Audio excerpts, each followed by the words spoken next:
lives. Please let's give a big round of applause to our 2022 International Aubuchon honoree, Rana Ayyub. Rana.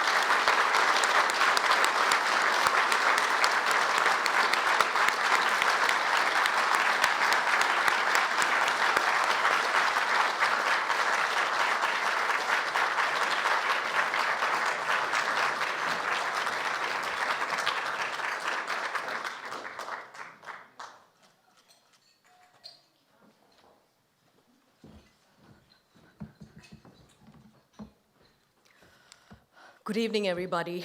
It's a safe space, I think, for me to speak in a room full of journalists who will understand and not pick my word out to chart me with sedition or war against nation. But to begin with, without getting into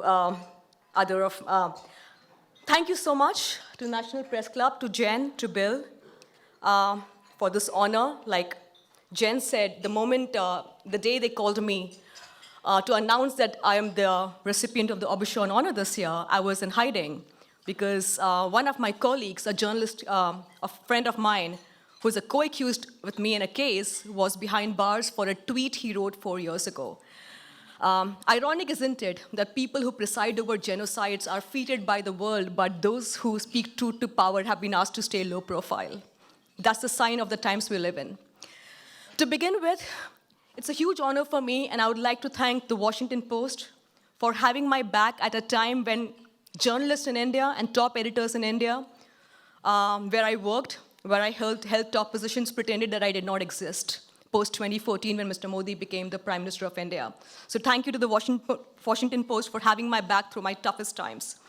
I would like to dedicate this award to a person who is not in our midst. Her name is Shireen Akleh, a journalist who was killed.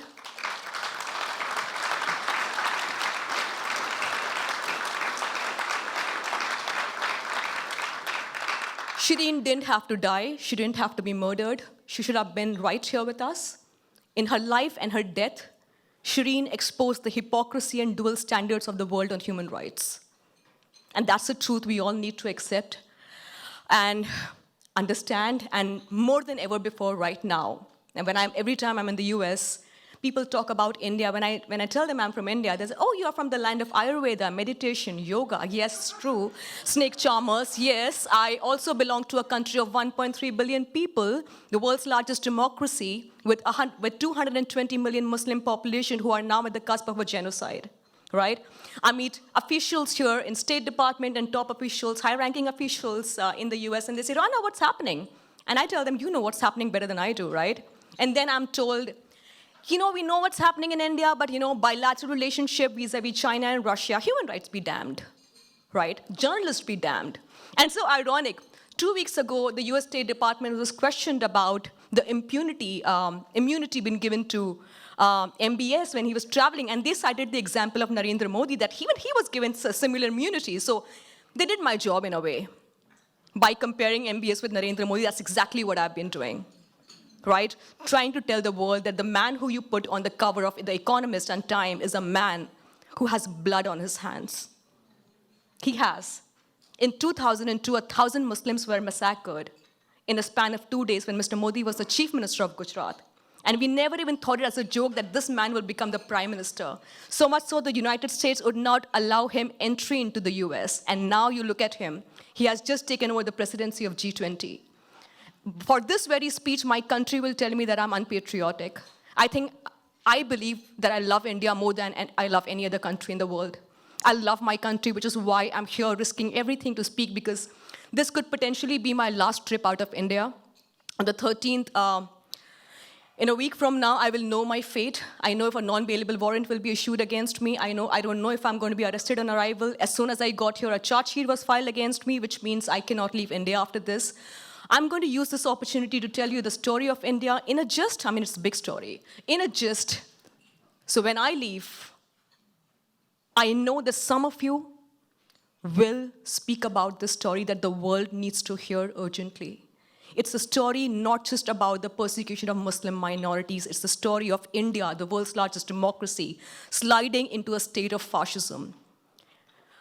India's Home Minister, Amit Shah, was a man, unfortunately and fortunately, I put behind bars in 2010 with my investigation when I published its called Records. I was about 25. And then I went undercover with 8 cameras on my body, posing as a Hindu nationalist girl for American Film Institute Conservatory. I went undercover and I met all the high-ranking officials in the Modi government, including Mr. Modi himself. And that investigation was killed.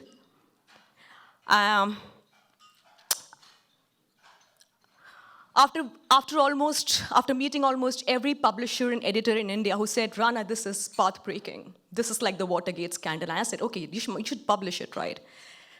We could, but things are tough. And I understand that, right? We don't have an independent press in India anymore. The world's largest democracy, the Prime Minister of India, has not taken a single press conference in the last 8 years. The Home Minister of India, the most powerful man, recently said that the 2002 genocide of Muslims, Mr. Modi taught the anti-nationals a lesson. Shouldn't the world be outraged? What will it take for the world to be outraged is what I keep wondering all the time when I come to the US, when I travel the world. What will it take for the world to understand that we are looking at the world's largest democracy, the land of Gandhi, right? But at this point of time, his assassin is being worshipped. Gandhi's assassin, people want to build a bust of him. We have a prime minister who routinely dog whistles against Muslims. You're all eating beef here, right? A beef steak.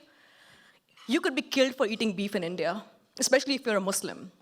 The number of Muslims who have been lynched in the last 8 years of Mr. Modi's government for just allegedly consuming beef. And that's just one of the things that has been thrown at India's Muslim minority. Why am I attacked so much? Because unfortunately and fortunately, I also happen to be a Muslim and a woman. How dare I speak? How dare I speak in a country which does not consider me an equal? How dare I speak in a country where I'm supposed to be a second-class citizen of the country? So I'm here in the United States receiving this award, trying to feel less alone at a time when I do feel very lonely. This year, when the government filed money laundering charges against me, the Indian media just had me as the story, when my entire life and my entire family was made a free-for-all. There were television cameras parked exactly right opposite my house saying, we are getting first visuals of Rana Ayyub's house. I don't have a private life. When I go for a walk, I feel, when my neighbors look at me, I feel like, are they judging me? And I feel that all the time. Both my brothers have lost the job because of the call that I have taken to be a journalist. Both my brothers, who are publishers, are no longer in office because they got to know that they're my siblings. And that's just giving you a gist of what's happening back with me in India right now. When the ministers of the Modi government have shared videos of my image morphed on a porn video, circulated all over the country in screenshots, my phone number, my address, doxed on social media, people sending me screenshots. The spokesperson of Mr. Modi's party put out a tweet saying Rana's father soliciting prostitutes sitting in Germany when my father has never left the country was dementia. That's like a very tiny window into what I face daily. When I published Gujarat Files, which is a tell-all book of the undercover operation, my colleague Gauri Lankesh wanted to translate my book in regional language. She said, Rana, let's translate this. Let's get this book out. And I said, are you sure? And she said, yes. And I was getting a lot of hate from the Indian government at that point of time. And she called me and she said, are you okay? I said, I'm fine. She said, babe, these are nincompoops. These are paper tigers. Don't bother. The next day, she was shot dead outside her house, right? You don't know these stories, and those killers are still out. This is just a nutshell. I can go on and on about India, but I feel that I'm sitting in a room full of editors, and I'm sure you will do your due diligence to get the stories of India out. I really believe, and I really have faith in you. The last 2 months have been exhausting, and I'm actually on the verge of losing faith on what the world could do about India. But we are here journalists. We are here supposed to be a nuisance, like I believe. I'm a nuisance for a lot of people. When I was coming here to give my speech, my mom said, try to have one filter. Try not to say everything that comes to your mouth. That's who I am, unfortunately, and that's why I felt like I shouldn't be doing a lot of official meetings. But thank you for having me here. Thank you for letting me pour my heart out. Thank you for making me feel less alone and isolated, and at a time when I go back to a country where my friends who would earlier call me for coffee in coffee shops now call me home. They said, come home. I know why they do that. They don't want to be seen with me in public. right? I can't tell you how isolating that is. To be living like a criminal in my own country, a country who keeps asking me for a test of patriotism every single day, even if I could just pour my heart out. So thank you so much. I really appreciate you listening to me and my 5 minutes of whatever. Thank you so much. Means a lot to me. Thank you.